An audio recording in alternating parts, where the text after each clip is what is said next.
প্রিয় দর্শক, আসসালামু আলাইকুম। শুনলাম আপনাদের বাংলাদেশে নাকি কারেন্ট এখন শুধু যায় আর আসে। তো রাগ করেন না, আপনারা আপনারা যে সমস্যায় ভোগ করছেন সেই একই সমস্যা কিন্তু ইউরোপ, আমেরিকা, অস্ট্রেলিয়া, কানাডা সহ এইসব দেশগুলোতে যেসব মানুষ আছে তারা সবাই কিন্তু এই একই সমস্যা ভোগ করছে। আমার কথা না, এটা আপনাদের ভোটচোর প্রধানমন্ত্রীর কথা। উনি বলেছেন যে সারা পৃথিবীতেই নাকি এই বিদ্যুতের এক সমস্যা তৈরি হয়েছে। তো আমি আমার এই যুক্তরাষ্ট্রের কথা বলতে পারি। যুক্তরাষ্ট্রে এরকম কোনো ঘোষণা দেওয়া হয় নাই যে কারেন্ট দেওয়া হবে না, বা লোডশেডিং কি এখন পর্যন্ত আমেরিকায় অনেক বছর হয়ে গেল, আজ পর্যন্ত দেখি নাই লোডশেডিং কাকে বলে।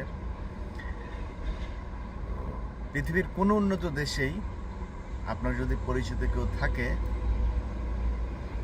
একমাত্র বাংলাদেশ, মানে উন্নত যে দেশগুলো আছে যে দেশগুলো মানে উন্নত দেশ, এই উন্নত দেশগুলোর মধ্যে একমাত্র বাংলাদেশই ডিজিটাল উন্নয়নশীল মানে উন্নত দেশ, যেই দেশের বিদ্যুতে লোডশেডিং চলছে। তো এটা কেন চলছে? এটা চলার কারণ আছে। আপনারা যারা মানে মোটামুটি সংবাদ নিয়ে চলাফেরা করেন তারা নিশ্চয়ই জানেন যে শ্রীলঙ্কাতে যখন প্রথম তাদের এই সংকট তৈরি হয়েছিল, তখন প্রতিদিন 10 ঘন্টা করে কারেন্ট দেওয়া হতো। শুরুতে মানে শুরুর কয়েকদিন ওরা মানে বোঝাতে চেয়েছিল যে আমরা সংকট করছি আর কি। হাসিনার ডুপ্লিকেট ছিল, তো এটাও হাসিনার চেয়ে অবশ্য অনেক ভালো ছিল। ওদের উন্নয়ন, ওদের শিক্ষার মান, ওদের অনেক দিক থেকে ভালো ছিল। কিন্তু পারিবারিক যে লুটপাটের ঘটনা, সেটা হাসিনার কাছাকাছি। হাসিনাকে কেউ ছাড়া যেতে পারবে না, বাট হাসিনার কাছাকাছি ছিল। তো এই শ্রীলঙ্কাতেও প্রথমে 10 ঘন্টা করে আপনার বিদ্যুৎ দেওয়া হতো। কারণ কি? কারণ জ্বালানির যে খরচ সেটা কমানোর জন্য। এখন এই যে এতদিন ধরে বললেন আপনারা উন্নত দেশ, এই দেশের কোনো সংকট নাই, আপনারা নিজেদের সক্ষমতায় শেখ মুজিব আর মমতাজের স্বপ্নের ঠেলায় আপনার পদ্মা সেতু হয়ে গেল, এখন কেন বিদ্যুৎ বন্ধ কিসের জন্য? এবার বিদ্যুৎ বন্ধ কেন সেটা আপনাদের ছোট করে বলি, খুব বেশিক্ষণ সময় নেই, কথা বলতে পারবো না। ধরেন একজন রিক্সাওয়ালা মানুষ, দিনমজুর, গরিব মানুষ, তো সে মনে করেন কিছু একটা কিনতে চায় আর কি, ওই জামা কাপড় জাতীয় কিছু একটা কিনবে।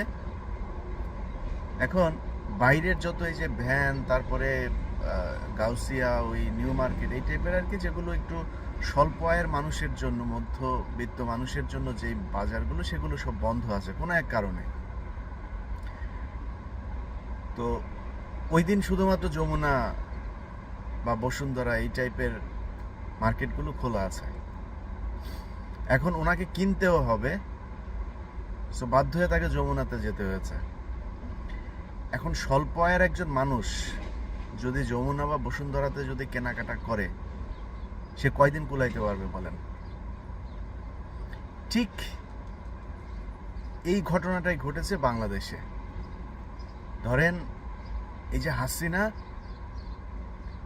আপনারা নিশ্চয়ই কুইক রেন্টাল বলে একটা শব্দ শোনেন। এই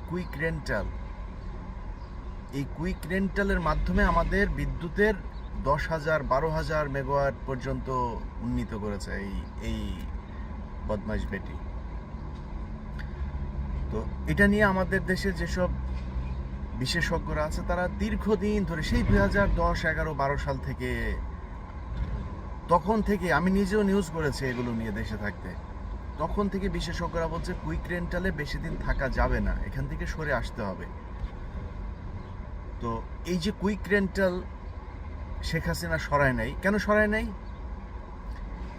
কারণ হচ্ছে, আমি মানে যেই খবরগুলো আপনারা জানেন অলরেডি, আমি সেই খবরগুলো বলতে চাই। আপনারা কর্নেল ফারুক খানের নাম তো শুনেছেন, সাবেক বাণিজ্য মন্ত্রী, অনেকে কম খান বলেও চেনেন তাকে, যিনি একসময় বলেছিলেন যে খাবারের দাম বেড়ে যাওয়ার কারণে বলেছিলেন কম খান। তো সেই কম খান সিঙ্গাপুরের তার ভাই 10 জন ধনীর মধ্যে একজন, 10 জন ধনীর ভেতরে তিনি একজন, এবং সর্বোচ্চ 10 জন ধনী, যে এই সর্বোচ্চ 10 জন ধনীর মধ্যে তিনিও একজন। বাংলাদেশি হিসাবে আমাদের গর্বে, মানে গর্ভবতী হওয়ার উপক্রম। তো এই যে আজিজ সাহেব ওই দেশের এত টাকার মালিক হলেন, কিভাবে হলেন? মানে আজিজ সাহেবের মেয়ে আবার আমাদের বিজ্ঞানী সাহেবের গার্লফ্রেন্ড।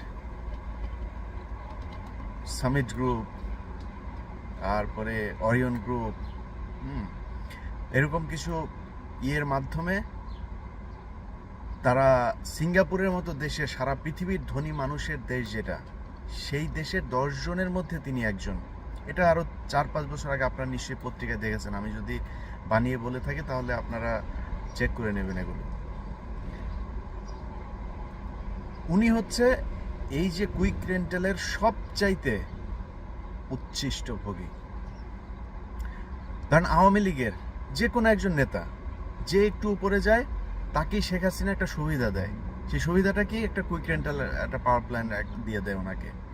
এই যুক্তরাষ্ট্রে যেই সভাপতি আছে আওয়ামী লীগের, সিদ্দিকুর রহমান, আমি তো যুক্তরাষ্ট্রে আছি, যদি নাকি মিথ্যা কথা বলি প্রমাণ তথ্য সব সহ হাজির করব, সিদ্দিকুর রহমানের বলেন আমার বিরুদ্ধে মামলা করতে।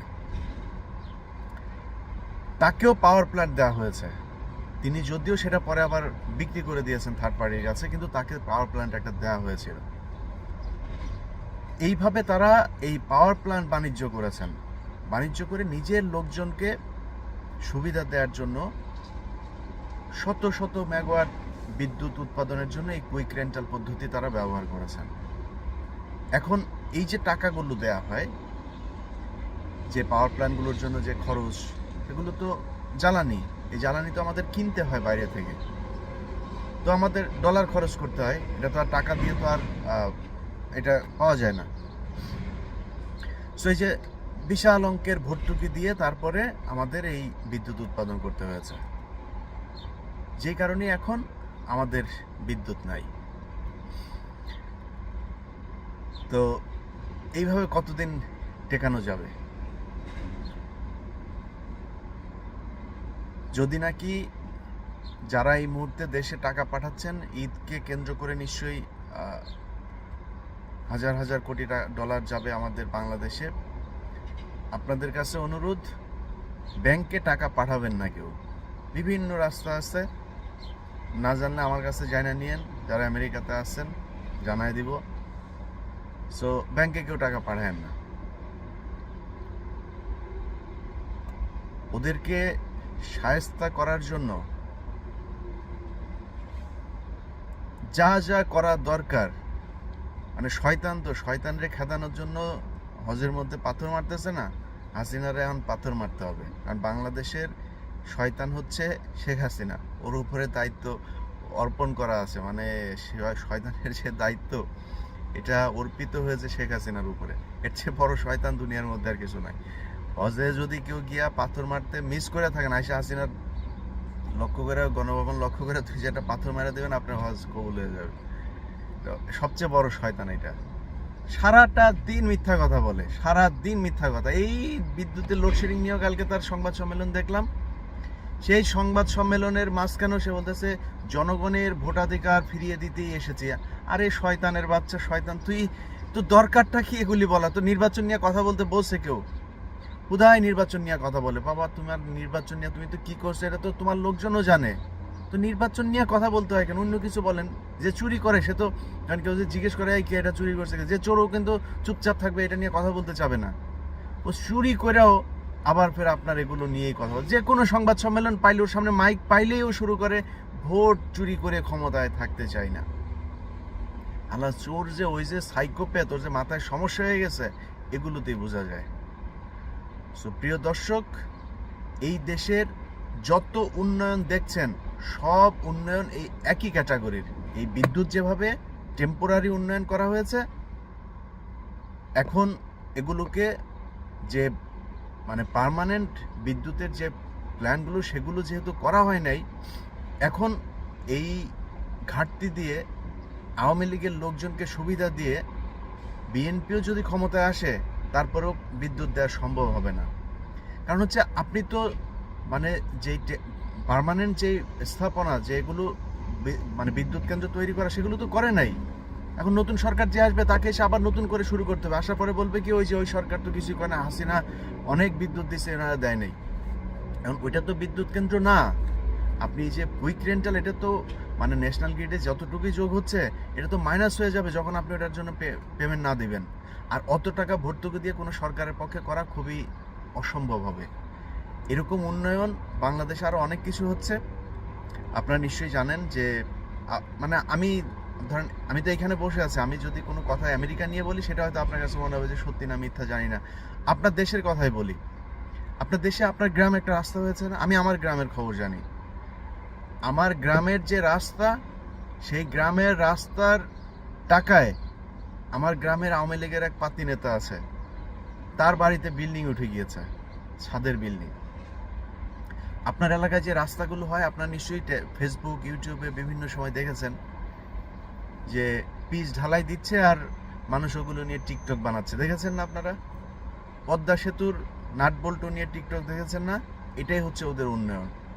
তো পদ্মা সেতু যদিও এটার স্থায়িত্ব নিয়ে আমার সন্দেহ তেমন নাই, কারণ এটা বিদেশিরা করেছে, তো ওরা ওদের এইসব জিনিসগুলোতে হাসিনা চেষ্টা করলেও পারবে না। সেনাবাহিনী যেগুলো করে সেগুলো তো হাসিনা চেষ্টা, যদি এখনকার সেনাবাহিনী তো এগুলো আজিজ বাহিনী, তো এগুলোর বিশ্বাস নাই।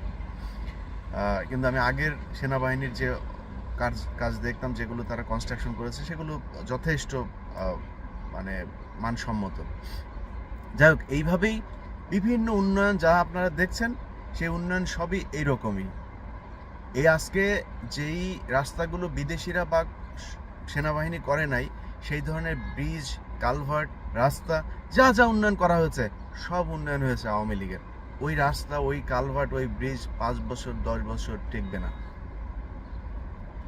সো এটাই আপনাদের কাছে বলতে এসেছিলাম। যারা বিদ্যুতের কষ্ট করছেন তাদের শুধু বলতে চাই, হাত পাখা আছে, আমরাও হাত পাখা ব্যবহার করি, আপনারাও হাত পাখা ব্যবহার করেন, করে কোনো রকম এখন বাঁচার চেষ্টা করেন। এই ছাড়া কোনো উপায় নাই। শেখ হাসিনা ওই আগের মতো বেগুন, কুমড়া, তারপরে আরো তেলের বদলে কি কি বলছে না, দেখবেন এই 2-1 দিনের মধ্যেই বলবে যে হাত পাখা ইউজ করেন। এটা করলে শরীরের হাতের ব্যায়াম হয়, হাতের ব্যায়াম। সংসদের দিকে খেয়াল রাখেন, সংসদের ফলো করেন, দেখবেন শুনতে পারবেন এই ধরনের বক্তব্য আমাদের হাসিনা আপ্পা দিবে, আপনারা শুনবেন। তো প্রিয় দর্শক, ভালো থাকেন, আল্লাহ হাফেজ।